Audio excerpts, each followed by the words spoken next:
The music stops first, not the ceremony music that's still playing, soft and rich, filling the ballroom like nothing is wrong. It's the murmur of the crowd that stops. 200 guests dressed in silk and tailored black, and every one of them feels it at the same moment. Something is wrong. Danielle Hayes stands at the altar in white, her hand resting inside Shin Hyuk-jin's. She's been trained to notice things other people miss. Tonight, that instinct doesn't fail her. A red dot. Small, steady.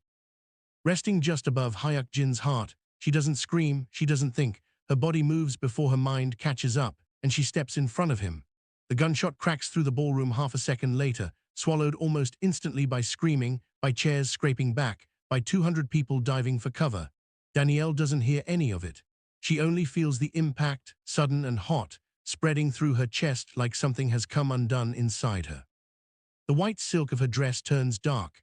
Hyuk-jin catches her before she hits the floor. For a man who built an empire out of fear, who has never once raised his voice in front of his own men, the sound that comes out of him now is unrecognizable.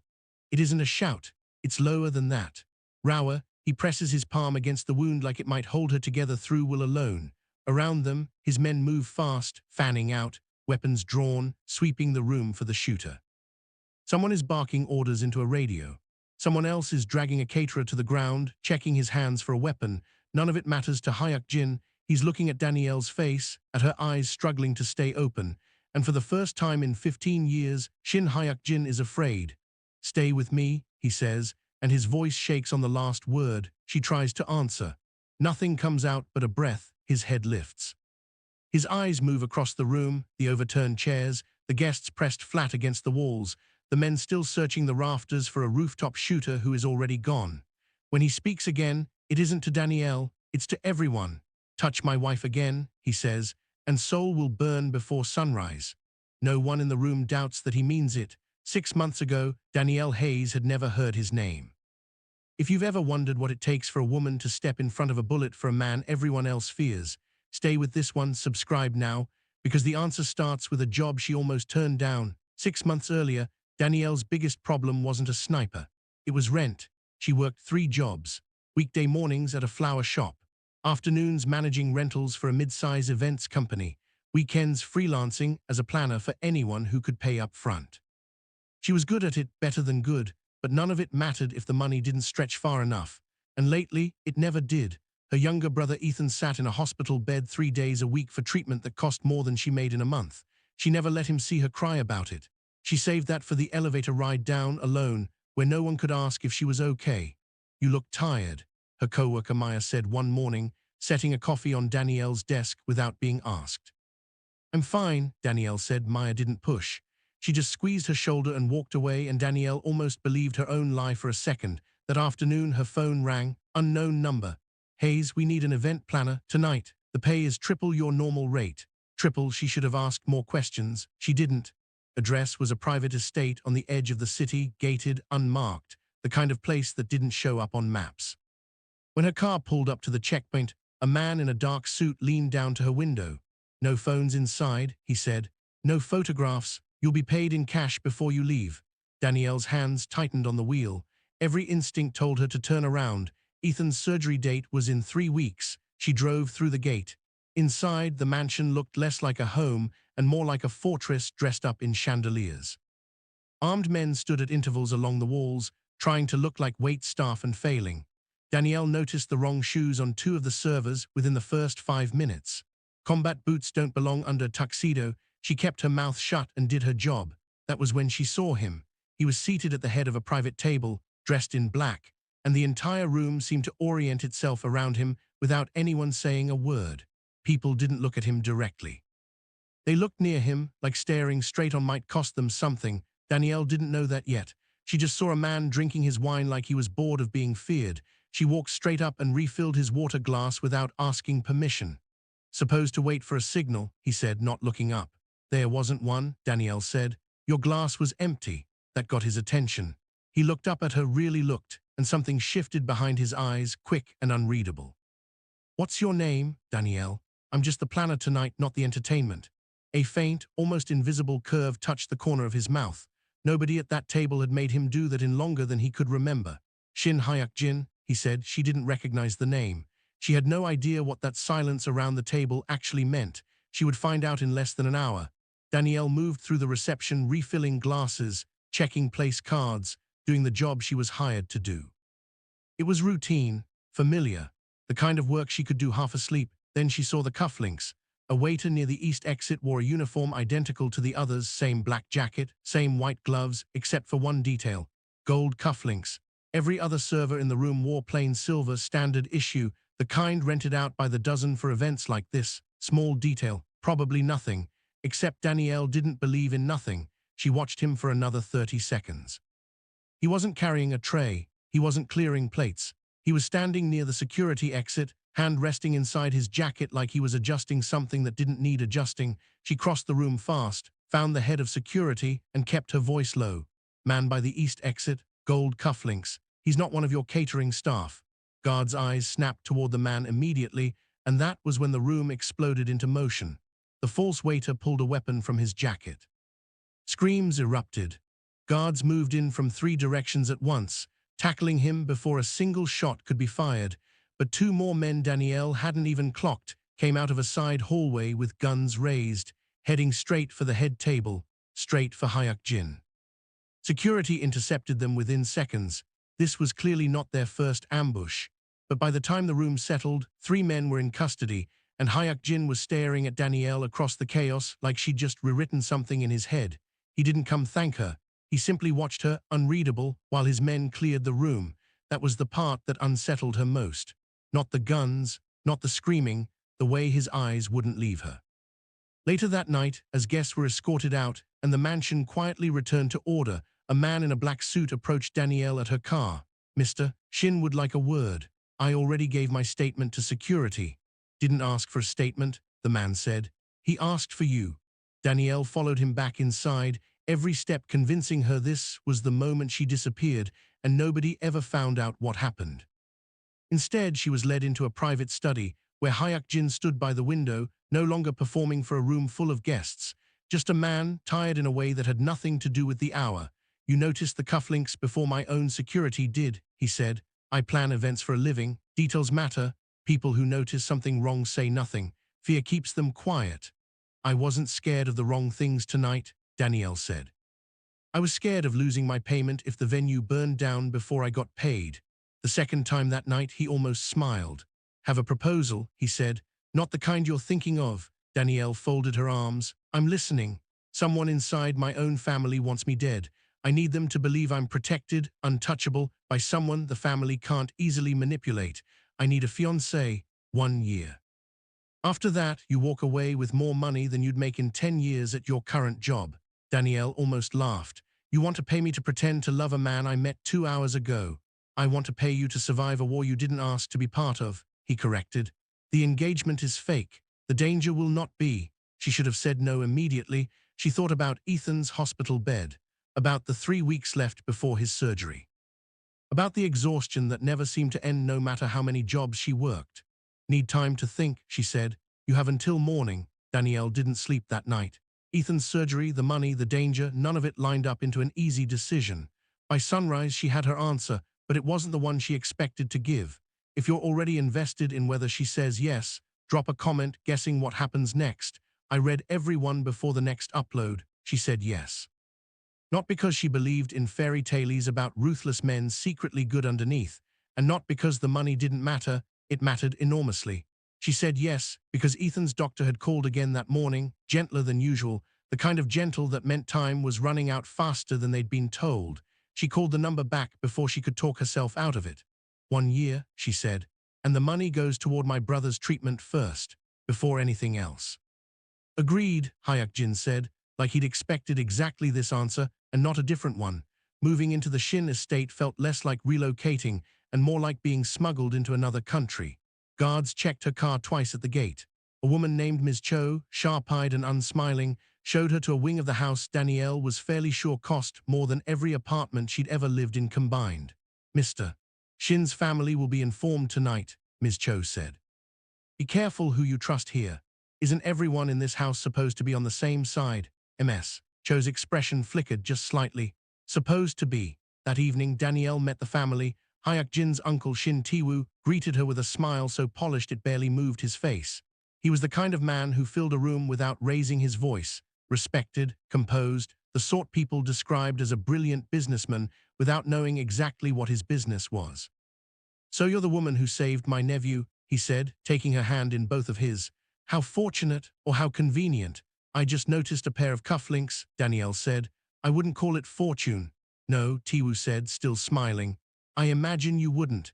He held her gaze half a second longer than comfortable before releasing her hand and turning to greet Hyuk-jin with practiced warmth. Danielle watched the two of them together, nephew and uncle, smiling, embracing, and felt something crawl up the back of her neck that had nothing to do with the temperature in the room. Later, alone in the hallway outside her new bedroom, she noticed a shadow shift near the far staircase. Gone before she could be sure she'd seen it at all. She didn't sleep well that first night either. Somewhere in that mansion, someone was already watching her, and she had no idea yet whether it was Tiwoo or someone far closer than that. The first sign that Hyuk-jin wasn't what the tabloids claimed came 3 days later, when Danielle overheard Ms. Cho on the phone. "Hospital confirmed the transfer went through," Ms. Cho said quietly. "Full amount, anonymous as requested." Danielle's stomach dropped. She knew that hospital. She knew that amount. She found Hyuk-jin in his study that evening, arms crossed, refusing to look anywhere near guilty. "You paid for Ethan's surgery." "I paid for a business partner's medical expenses," Hyuk-jin said. "It's a tax matter, nothing more." "That's not funny." "I wasn't joking." Danielle stared at him, trying to reconcile the man who'd calmly discussed her survival like a business transaction with the man who'd just quietly paid off a debt that had been crushing her for a year. "You've spent every day since you arrived here checking exits, watching my staff, memorizing which guards change shift when," Hyuk-jin said. "You're doing my security's job better than they are, and you haven't asked for anything in return. I don't like owing people." "You don't owe me." "Disagree." She didn't have a response to that. A week later, someone broke into her old apartment, the one she still technically leased, where she kept the last of her mother's belongings. When Danielle got the call, her hands shook so badly she could barely hold the phone. Hyuk-jin was in the car before she finished explaining. By the time they arrived, his men had already secured the building. The door had been kicked in, the lock destroyed, drawers overturned, but nothing appeared to be stolen, just searched. "They were looking for something," Hyuk-jin said, crouching by the broken door frame, studying the damage like it might tell him who'd done it. "Looking for what?" "I don't have anything worth breaking in for." "That," Hyuk-jin said quietly, "is what worries me." He had the door replaced within 2 days, not with a rental company, but with his own men working late into the night while Danielle sat on the stairs and watched, unsure why the sight of it made her throat tighten. "You didn't have to do this yourself," she said. "I wanted to." He never once asked her to thank him for any of it. The hospital bill, the door. The nights he had food sent to her room when she was too anxious to leave it and eat with the family. He simply did these things and moved on, like kindness was something to be discarded quickly before anyone noticed he'd shown it. Danielle started noticing anyway. The world called Shin Hyuk-jin a monster. Danielle was beginning to see a man carrying something heavier than anyone around him understood, and she wasn't sure yet whether that realization made her safer or put her in more danger than she'd already agreed to. If this kind of slow-burn tension is your thing, hit subscribe. The next twist changes everything Danielle thought she knew about why she was really brought into this house. The photograph fell out of an old book Danielle hadn't opened in years, one of the few things she'd rescued from her mother's belongings after the break-in. She almost didn't notice it at first, just a curled edge of paper slipping onto the floor. She picked it up and went still. 2 young women, arms around each other, laughing at something outside the frame. One of them was unmistakably her mother, younger than Danielle had ever seen her. The other woman, Danielle didn't recognize until she saw the necklace around her neck. She'd seen that same necklace in a portrait hanging in the Shin family's east hallway, Hyuk-jin's mother. Danielle brought the photograph to him that night, hands not quite steady. He stared at it for a long moment, silent, his jaw tightening in a way she was starting to recognize as him holding something back. "I don't understand," Danielle said. "How did our mothers know each other?" "I don't know," Hyuk-jin admitted. "My mother rarely spoke about her life before she married my father. She died when I was 19. Nights later, Danielle found the letter. It was tucked behind the frame of that same portrait, yellowed with age, folded so many times the creases had gone soft. She almost didn't dare read it. She did anyway. "If I ever have a son, and your daughter grows into the woman I believe she will become, I hope they meet in a kinder world than the one we were given. Danielle read it 3 times before she could make herself breathe normally again. Their mothers hadn't just known each other. Somewhere in the past, one had saved the other's life, the details still buried, still unclear, and made a wish neither of them had lived to see fulfilled. When she showed Hyuk-jin the letter, something in him broke open that Danielle hadn't seen before. Not anger, not the calm, controlled mask he wore like armor, grief. She never told me, he said quietly. 15 years and she never told me. Maybe she didn't get the chance. Or maybe, Hyuk-jin said, she was waiting for the world to become kinder first. He looked at Danielle then, and the distance between them, the fake engagement, the year-long arrangement, the careful lines they'd both drawn, seemed to dissolve into something neither of them had agreed to. This changes things, Danielle said. Yes, Hyuk-jin said. It does. Neither of them said out loud what they were both thinking, that the engagement everyone believed was fake might have been written into their family's history long before either of them was born. Someone else in that house had already found out. And they weren't nearly as happy about it as Danielle was. Danielle's best friend Simone had been the one constant through every hard year, through Ethan's diagnosis, through breakups, through every version of Danielle that came before this one. When Simone started visiting the estate under the excuse of checking in, Danielle welcomed her without a second thought. She should have had a second thought. It was Ms. Cho who noticed first. Simone's car parked outside the East Wing late one night, in the section of the estate reserved for Ti-woo's private meetings. Ms. Cho mentioned it to Hyuk-jin in passing, careful and quiet. The way people spoke about things they weren't sure they were allowed to say. Hyuk-jin didn't tell Danielle right away. He watched instead. 2 weeks later, security footage confirmed what no one wanted to believe. Simone, slipping through a side entrance after midnight. Simone, sitting across from Ti-woo in his private study, voices too low for the audio to catch clearly, but the body language unmistakable. She wasn't visiting, she was reporting. When Hyuk-jin finally showed Danielle the footage, she watched it twice before she said anything at all. She's been in my life since I was 19, Danielle said. She sat with me through Ethan's first surgery. She has never once asked me for money. Isn't after money, Hyuk-jin said quietly. Then what does she want? He didn't answer. He didn't have to. Danielle already knew, somewhere underneath the disbelief, exactly what the answer was. She confronted Simone the next day in the garden, away from the house, away from anyone who might overhear. Long? Danielle asked. Simone didn't bother denying it. Her face crumpled, not with guilt exactly, but with something rower. Since before you moved in, I've loved him since before you even knew his name, Danielle. And then you show up and he looks at you like what? Like he's never looked at anyone else, Simone said, voice breaking. I wanted it to be fake. I told myself it was fake. But it isn't, is it? Danielle didn't answer that either. That night at a small family dinner meant to smooth over tensions, Danielle's water tasted wrong. Bitter, faintly metallic, gone before she could place it. She set the glass down, her stomach already turning, black spots crowding the edge of her vision. Hyuk-jin caught her before she hit the floor. The second time in this story he would do exactly that, though neither of them knew yet how the first time would end. The doctor, he shouted, and the calm, composed mask was gone entirely, replaced by something close to panic. Now, Danielle survived the poisoning. The doctor confirmed it later, a low dose, meant to frighten rather than kill, though frighten barely covered what Danielle felt when she woke up in an unfamiliar bed with Hyuk-jin asleep in the chair beside her, still in his clothes from the night before. He hadn't left. You should be in your own room, she said, voice rough. I didn't want to be anywhere else, he said, not opening his eyes right away, like admitting it out loud cost him something. She didn't know what to do with a sentence like that.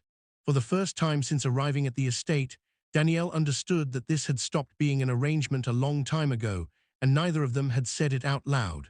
The problem was, admitting the truth to each other meant admitting how much either of them now stood to lose. If you've ever loved someone you were terrified of losing, you already know what happens next. Subscribe so you don't miss how far Danielle is willing to go to protect him. Danielle didn't tell Hyuk-jin she was leaving. She left a note instead, short, deliberate, the kind of note written by someone who knew if she said the words out loud, she wouldn't be able to say them at all. You deserve someone who doesn't make your enemies more dangerous. I'm sorry. She was gone before sunrise. Hyuk-jin found the note an hour later. He didn't shout. He didn't break anything.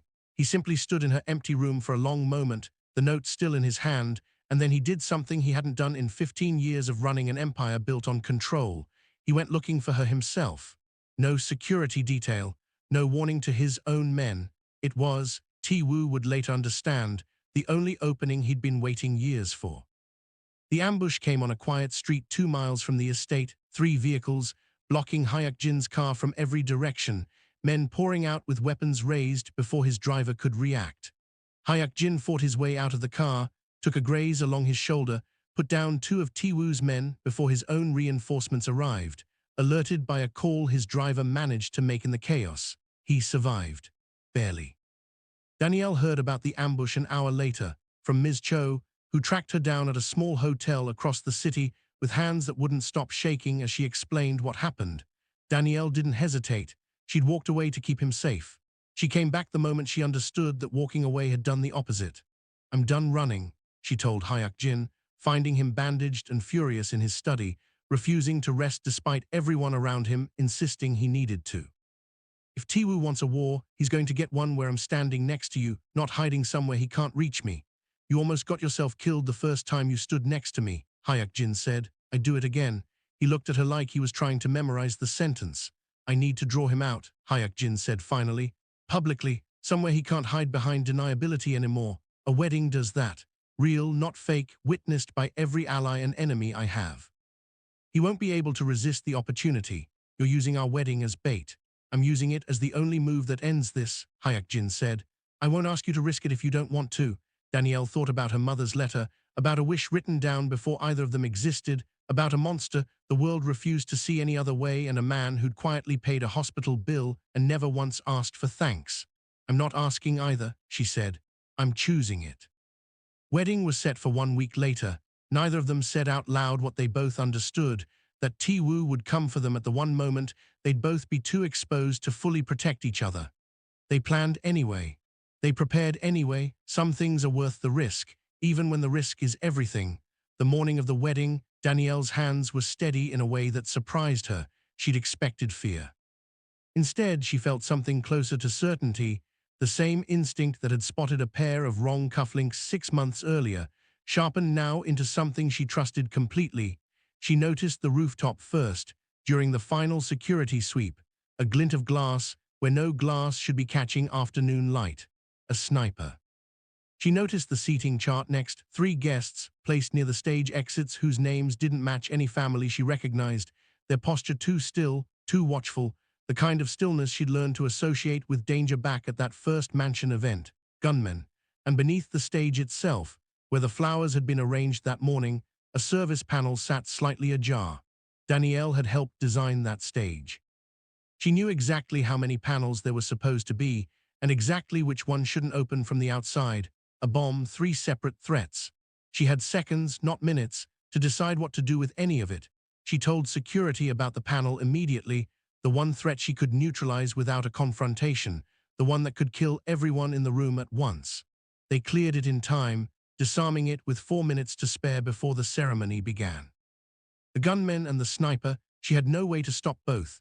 She chose to warn Hyuk-jin about the gunmen, positioning his men to intercept the moment weapons were drawn, that left the sniper. The ceremony began exactly as scheduled, guests filling the hall, unaware that 3 separate forms of death had already been quietly dismantled or repositioned around them.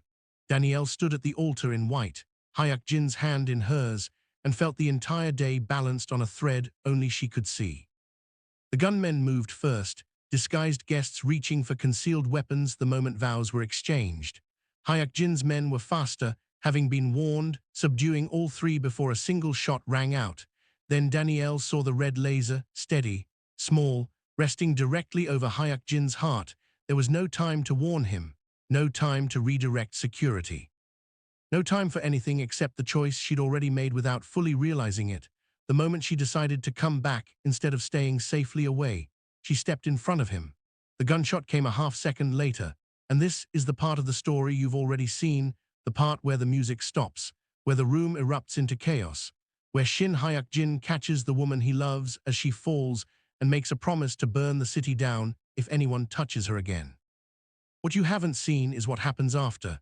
Comment below if you saw the sniper coming, and stay through to the end, because what Hyuk-jin does next isn't revenge.